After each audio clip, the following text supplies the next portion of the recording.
बिदाको समयलाई सदुपयोग गर्दै मैले यस्तो एउटा फिल्टर बनाएको छु। हामीलाई आवश्यक पर्ने सामग्रीहरूमा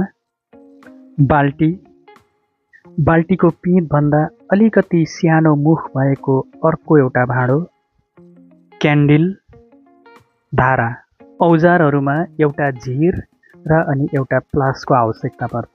ल आउनुहोस् यी सामग्रीहरूबाट अब हामी फिल्टर तयार पारौँ। यसको लागि सबभन्दा पहिला झिरलाई तताइन्छ।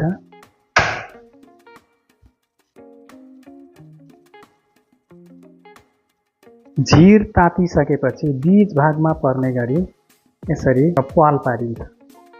त्यसै गरी अर्को भाँडोको पनि धारो राख्ने ठाउँमा छेउमा प्वाल पारिन्छ।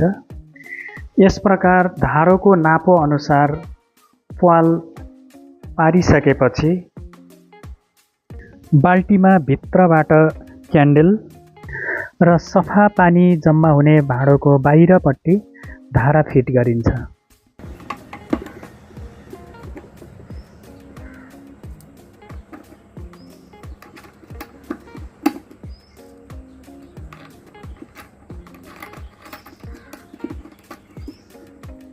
यसलाई प्लासले यसरी कस्दिनु।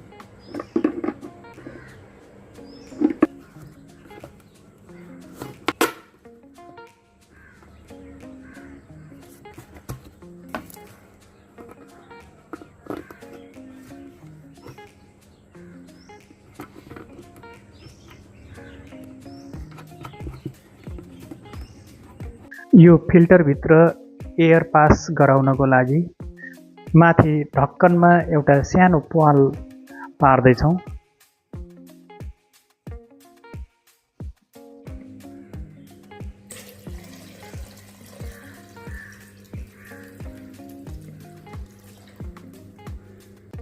यस प्रकार सजिलैसँग घरमा हामी फिल्टर तयार पार्न सक्छौँ।